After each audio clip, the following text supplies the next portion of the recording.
माननीय सदस्यहरू, अब म माननीय अर्थमन्त्री डाक्टर स्वर्णिम वाग्लेलाई आगामी आर्थिक वर्ष 2083-84 का लागि विनियोजन विधेयकका सिद्धान्त र प्राथमिकता, कर प्रस्ताव बाहेक माथिको छलफलमा उठेका प्रश्नहरूको जवाफ दिन समय उपलब्ध गराउँछु।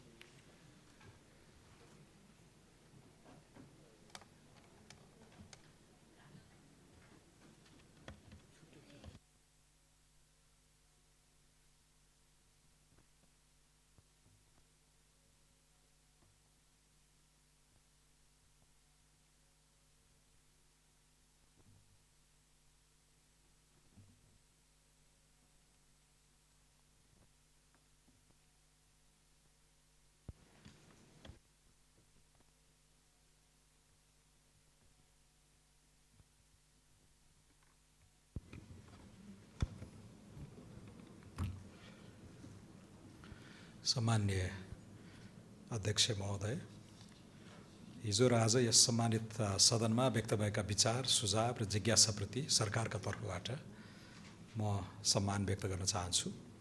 हामी बहुलवादी लोकतन्त्रमा विश्वास गर्छौँ, फरक मतको सम्मान गर्छौँ। बाधे बाधे जायते तत्त्वबोध, निरन्तर छलफलबाटै जन्मन्छ नयाँ ज्ञान र बुझाइ। राष्ट्र निर्माणको साझा उद्देश्यमा हामी सबै बाँधिएका छौँ। साधन र साध्य छुट्यायौँ भने सायद हाम्रा विमतिहरू पनि धेरै हदसम्म कृत्रिम लाग्न सक्छन्। सुशासित समुन्नत नेपाल होस् भन्ने हामी सबैको गन्तव्य हो। अर्थतन्त्रको आकार बढोस्, सम्मानजनक रोजगारी र औसत प्रति व्यक्ति आयमा वृद्धि होस्, राज्यले सामाजिक न्यायको पक्षमा गर्न सक्ने लगानीको सामर्थ्य बढोस्, अन्तर्राष्ट्रिय प्रतिष्ठा र आत्मसम्मान कायम होस्। गन्तव्य यही हो, साध्य यही नै हो। तर त्यहाँ पुग्ने बाटो चाहिँ फरक छ, फरक भयो। त्यसैले राष्ट्रिय स्वतन्त्र पार्टी जन्मियो। बाटो फरक हो, बाटो फरक छ, साधन र साध्य छ, साध्य एउटै हो। त्यसैले अलिकति फरक ढङ्गले हामीले लग्यौँ भने विगत 30 वर्षकै नीति, शासकीय शैली र चरित्र ठिक भएको भए त राजनीतिमा पुस्तान्तरण र आर्थिक सामाजिक क्षेत्रमा यति व्यग्र रूपान्तरणको माग हुने नै थिएन। पछिल्ला 3 दशकमा नेपाल, नेपाली नागरिक र समग्र अर्थतन्त्रले कुशासनको एउटा मूल्य चुकायो। सुस्त निर्णय प्रक्रिया, मिलोमतो, नीतिगत अन्यल, बिचौलिया तन्त्र, संस्थागत दोहनका कारण मुलुकले गुमाएको आर्थिक अवसर, रोजगारी र सम्भावित आर्थिक वृद्धि, मिसिङ जीडीपी भन्ने गरेको छु मैले, यो कस्ट अकल्पनीय छ। त्यसैले नै हामीले सुशासनको लाभांश, थिति बसाल्ने सङ्कल्प भन्ने वाचापत्र बनाएर जनतामा गएर त्यो भाषा, त्यो अवधारणालाई अनुमोदित गराएर लिएर आएका छौँ र त्यो अनुमोदित अवधारणा र ढाँचालाई नै हामीले अभूतपूर्व कन्सिस्टेन्सीका साथ सरकारको नीति कार्यक्रममा, विनियोजन विधेयकको सिद्धान्त तथा प्राथमिकतामा, सरकारको 100 बुँदे शासकीय सुधारको रोडम्यापमा, साझा प्रतिबद्धतामा र अब आसन्न बजेटमा पनि त्यही हो। हाम्रो लागि सबभन्दा पवित्र दस्तावेज त्यही नै हो। त्यसैको जगमा नै हाम्रो आगामी 5 वर्षको शासकीय यात्रा चल्नेछ भन्ने कुरा म यस सम्मानित सदनलाई जानकारी दिन चलाउँछु। पुरानै शब्दजाल, आफूले बोल्दै लेख्दै आएका दस्तावेजकै खोजी गर्न म यति मात्र विनम्र अनुरोध गर्न चाहन्छु। Elections have consequences. संविधानप्रति हाम्रो प्रतिबद्धता छ र यो आधारहीन संशय मैले अघिल्लो पटक पनि यस सम्मानित सदनमा उल्लेख गरेको थिएँ र यसलाई पटक पटक दोहोऱ्याउनु पर्ने बाध्यता वास्तवमा खेदजनक छ। हामी यही संविधानले नै कल्पना गरेको अवधारणालाई स्वीकार गरेर एउटा चाहिँ निर्वाचनमा सहभागी भएर आएका छौँ र यसलाई यहाँभित्र मन नपरेका कुराहरू, संविधानभित्र मन नपरेका कुराहरू यसै संविधानले ती खुड्किलाहरू दिएको छ। धारा 274 र धारा 275 मै टेकेर आवश्यक विधि सम्मत ढङ्गले यसलाई सुधार्न सक्नेछौँ भन्ने प्रावधान यही संविधानमा भएकोले नै हामीले चाहिँ अहिलेको यात्रा तय गरेका पनि हौँ। त्यसैले समता उन्मुख समाज निर्माणप्रति हामी कटिबद्ध छौँ। अवसरको समानता र मध्यम वर्गको सुरक्षित विस्तारप्रति हामी समर्पित छौँ। जानी आएको, पढी आएको टर्महरू, शब्दहरू, अवधारणाहरू झट्ट नदेख्दाखेरि धेरै मान्य सांसदज्यूहरूले कतै संविधानप्रतिको कमिटमेन्ट, कतै यो समता उन्मुख लक्ष्यहरूबाट विमुख हुन खोजेको हो कि भन्ने जुन तर्कहरू गर्नुभएको छ त्यो अनावश्यक छ। त्यता म सम्मानित सदनलाई सम्माननीय अध्यक्ष मार्फत पूर्ण रूपले आश्वस्त गर्न चाहन्छु। हाम्रो दस्तावेजहरू दोहोऱ्याइ तेह्राइ पढिदिनु भयो भने राज्यका निर्देशक सिद्धान्तहरू लगायत हाम्रो दिगो विकासका लक्ष्यका भाषाहरू, हाम्रा विभिन्न आवधिक योजनाहरूले तय गर्दै आएको दिशानिर्देश सर्लक्कै यसलाई अपनत्व लिएर गरेका छौँ। नागरिकको जीवन स्तरको प्रसङ्ग आइरहेको थियो। मैले आज 8 सालमा प्रस्तुत श्रद्धेय सुवर्ण शमशेरले प्रस्तुत गर्नुभएको 8 सालको बजेट पनि बोकेर लिएर आएको छु। नागरिकको जीवन स्तरमा तरक्की गर्न चाहिँ यसरी गरेको छ भन्ने लक्ष्य त्यति बेला पनि थियो। त्यसैले 75 वर्ष अगाडिको भाषा, अहिलेको भाषा, 50 वर्ष पछिको राज्यले बोल्ने भाषा पनि यही नै हो। शिक्षा, स्वास्थ्य, शासकीय सुधार, पूर्वाधार लगायतका विषयहरू नै हुन्छ। तर त्यसको शैली, स्वरूप, चरित्र फेरिँदै जान्छ। विश्वकै सबभन्दा ठुलो भीमकाय अर्थतन्त्र अमेरिकामा पनि आजको बहस शिक्षा, स्वास्थ्य, सामाजिक सुरक्षा, पूर्वाधार, रक्षा यिनै हुन्। त्यसैले स्वरूप इभल्भ हुँदै जान्छ, तर शब्दको यो जुन केलाइ छ त्यो अलिकति सतही भयो कि भन्ने मेरो विनम्र निवेदन छ। यसको चुरोमा जानु पर्यो, मर्ममा जानु पर्यो, स्पिरिटमा जानु पर्यो। त्यसपछि हामी फेरि त्यो साझा गन्तव्य जुन हो त्यहाँ फेरि एकबद्ध भइ नै हाल्छौँ। बाटो त फरकै लिया हो, त्यो फरक बाटो नै अनुमोदित भएर हामी अहिले यहाँ छौँ। कतिपय मान्य सदस्यहरूले मुख्य प्राथमिकताको बारे पनि सोध्नु भएको छ। हाम्रो शीर्ष प्राथमिकता सुशासन नै हो। हाम्रो विश्वास छ सुशासन बिना दिगो आर्थिक वृद्धि सम्भव हुँदैन। भ्रष्टाचार, ढिलासुस्ती, बिचौलिया तन्त्र र संस्थाहरूको अवैध कब्जाले राज्यको लागत मात्र बढाएको छैन, नागरिकको विश्वास पनि कमजोर बनाएको छ। त्यसैले यो सरकार सिस्टम सुधार मार्फत आर्थिक सुधारको बाटोमा अघि बढेको हो। E governance, digital delivery, one time data submission, performance contract जस्ता प्रबन्धहरू केवल प्रविधिका कुरा मात्र होइनन्। यी राज्य सञ्चालनको संस्कार परिवर्तन गर्ने आधार हुन्। हामीले खर्च गर्ने राज्य होइन, डेलिभरी दिने राज्यको निर्माण र यसको कल्पना गरेका छौँ। र यो विनियोजन विधेयकको सिद्धान्त तथा प्राथमिकता पनि त्यसैको सेरोफेरोमा आएको छ। केही मान्य सदस्यहरूले निजी क्षेत्र तर्सिने, आत्मविश्वास घट्ने इत्यादि चिन्ता गर्नुभएको छ। गलतलाई गलत भन्न र रोक्न सरकार पछि हट्दैन। आसेपासेको मिलोमतो, नीतिगत कब्जा र दोहनको घनचक्करमा संलग्न प्रवृत्तिबाट राज्यलाई मुक्त गर्दै सुशासनको लाभ र लाभांश आम नागरिकसम्म पुर्याउनु नै हाम्रो मूल उद्देश्य हो। हाम्रो सोच, नीति तथा कार्यक्रम र विनियोजन विधेयकका सिद्धान्त तथा प्राथमिकता बीच पूर्ण कन्सिस्टेन्सी छ र आगामी बजेट पनि त्यही दिशामा हुनेछ। प्रतिपक्षका मान्य साथीहरूलाई पनि यो परिवर्तनको यात्रामा अवरोध होइन, रचनात्मक सहयात्री बन्न म हार्दिक आग्रह गर्दछु। हामीले ओभररिच गऱ्यौँ भने सचेत गराउनु होला, ओभररिच गऱ्यौँ भने सचेत गराउनु होला। तर निजी उद्यमीको आवरणमा बदमासी गर्ने र क्रिमिनालिटीका अंशहरू नै प्रदर्शन गरेका पात्रहरूलाई बोक्न चाहिँ छोडिदिनु होला।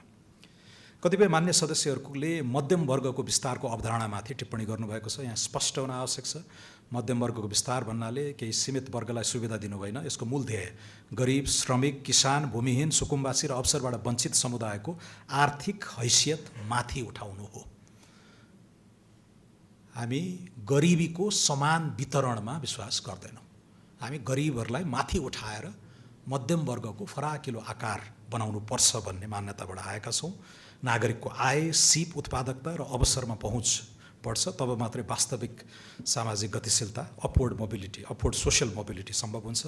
त्यसैले यो अवधारणा सामाजिक न्यायलाई आर्थिक उन्नयनसँग जोड्नु हो। यो नयाँ अवधारणा हामीले लिएर आएका छौँ। धेरै मान्य सदस्यहरूले अघिल्लो पटक नीति कार्यक्रममा सबै पुरानो भयो कि भन्ने टिप्पणी गर्नुभएको थियो।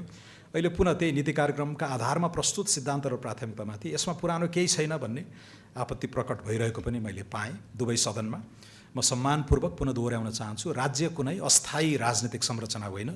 यो एक अविच्छिन्न उत्तराधिकारी संस्था हो। सन् 1769 देखि नेपाल राज्य चलिरहेछ।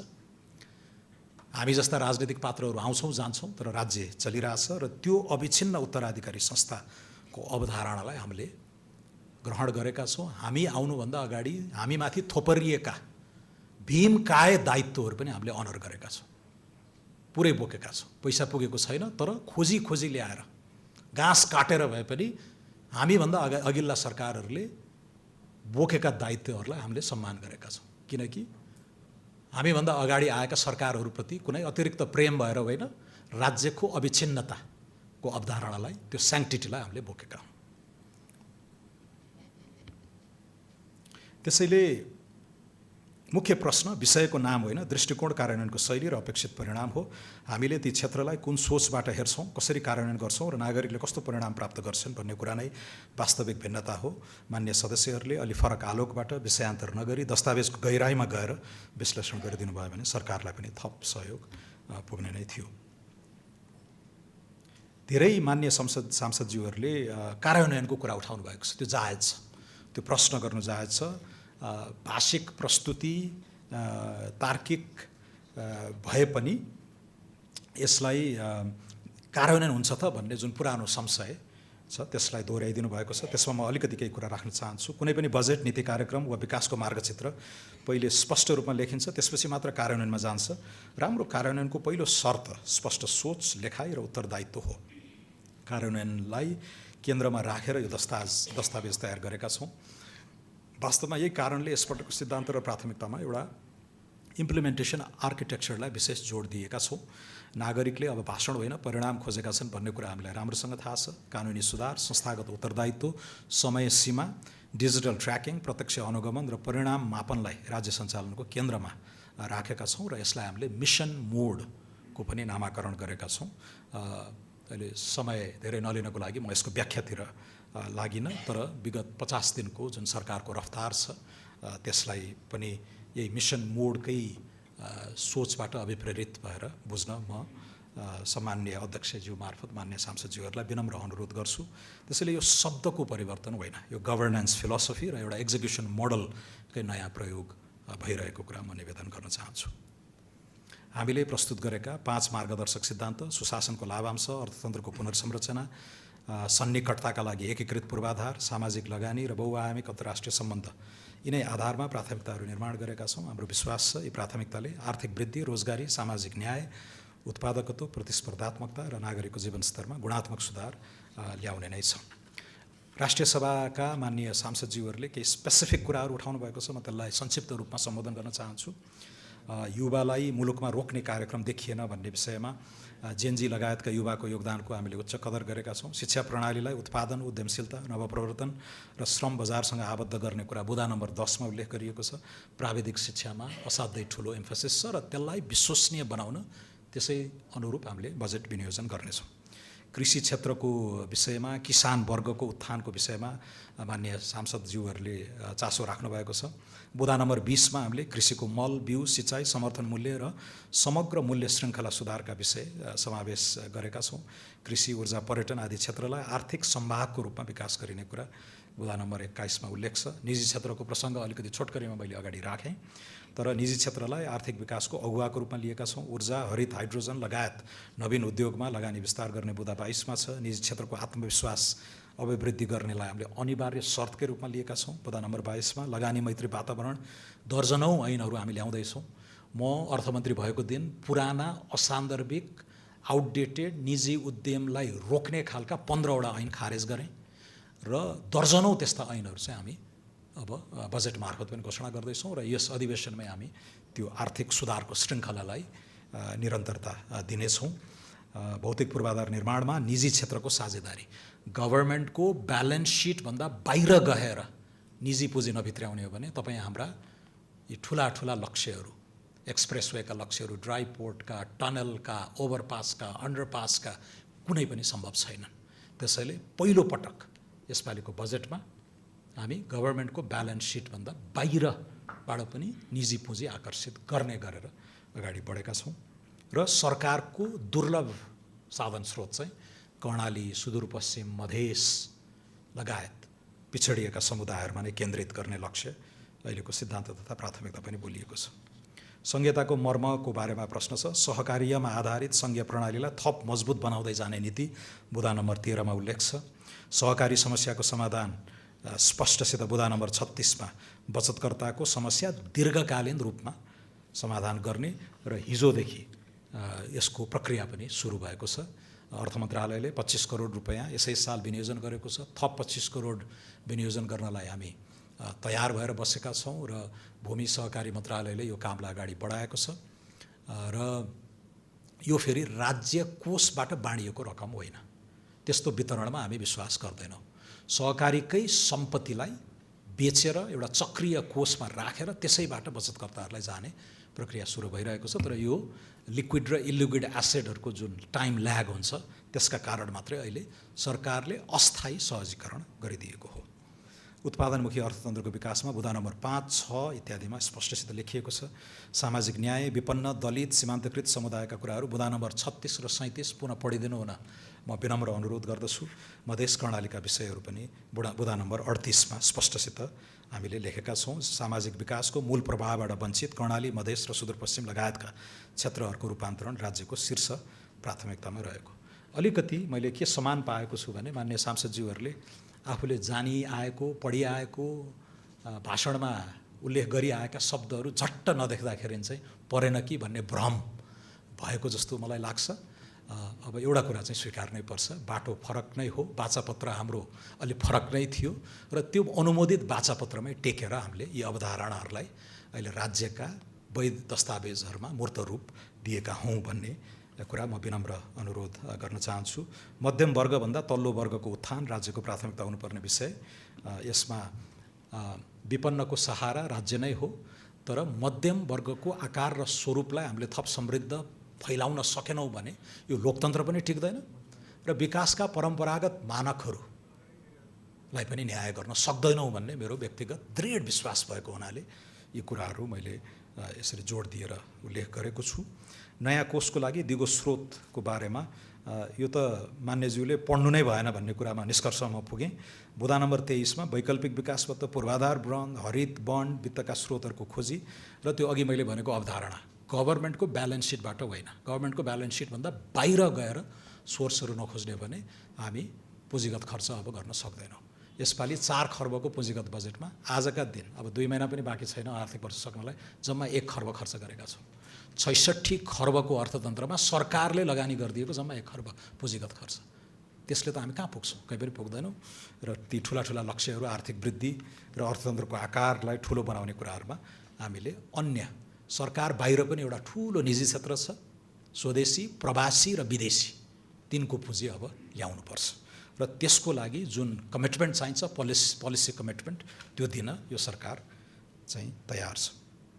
वित्तीय पारदर्शिता लगायतका विषयहरूमा चाहिँ सुशासन आगामी बजेटको मार्गदर्शक सिद्धान्तकै रूपमा रहेको कुरा मैले निवेदन गरेँ। बजेटरी सुशासन कायम गर्ने विषय लगायत सार्वजनिक सेवा प्रवाहलाई डिजिटलाइजेसनको जुन एम्फोसिस छ त्यसबाट सम्बोधन गरिएको कुरा म यहाँ निवेदन गर्न चाहेँ। मौजुदा पेट्रोलियम पदार्थको सङ्कटलाई सम्बोधन गर्न विद्युतीय उपकरणको उपयोगलाई जोड दिनुपर्ने कुरा विषय यहाँ राष्ट्रिय सभामा उठेको रहेछ।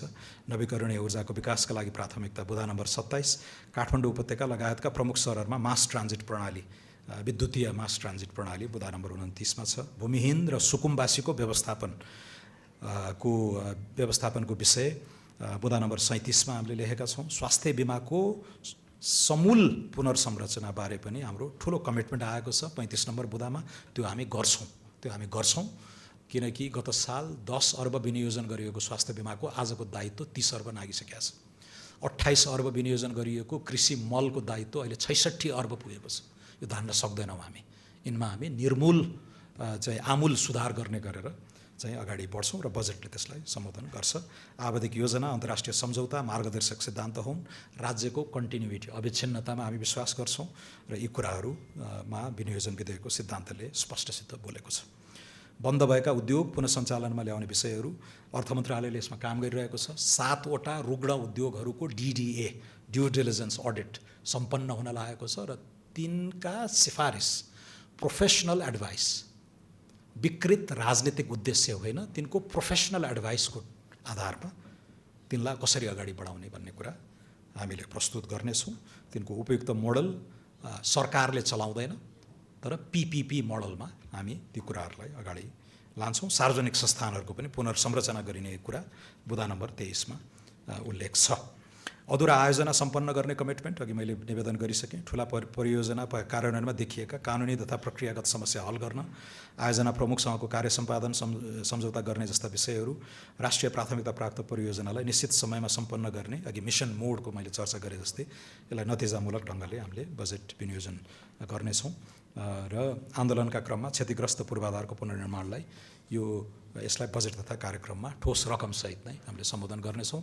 अघिल्लो सरकारले गरेको कमिटमेन्टलाई पनि अर्थ मन्त्रालयले यसलाई अनर गरि नै रहेको छ। बजेटको निकासा भइ नै रहेको कुरा म सम्मान्य अध्यक्ष मार्फत माननीय सदस्यज्यूहरूलाई निवेदन गर्न चाहन्छु। सम्मान्य अध्यक्ष महोदय, हामीले प्रस्तुत गरेको विनियोजन विधेयकका सिद्धान्त तथा प्राथमिकताले केवल सरकारको दृष्टिकोण मात्र प्रतिनिधित्व गर्दैन, यसले संविधानका निर्देशक सिद्धान्त, राष्ट्रिय योजना लगायतका विषयहरूलाई पनि प्रतिबद्धताका रूपमा चाहिँ इमान्दार प्रयत्नका रूपमा यसलाई ग्रहण गरिदिन म यस सम्मानित सदन समक्ष आग्रह गर्दछु। अन्त्यमा यहाँबाट उठेका महत्त्वपूर्ण धारणाहरूलाई सरकारले गम्भीरतापूर्वक ग्रहण गर्नेछ। मान्य सदस्यहरूबाट अझ गहिरो अध्ययन, दूरदृष्टि र राष्ट्रहित केन्द्रित रचनात्मक सुझावको अपेक्षा राख्दै राष्ट्र निर्माण सम्बन्धी बहसलाई परिपक्व र परिणाममुखी बनाउन सबैलाई आह्वान गर्दछु। हस्, धन्यवाद।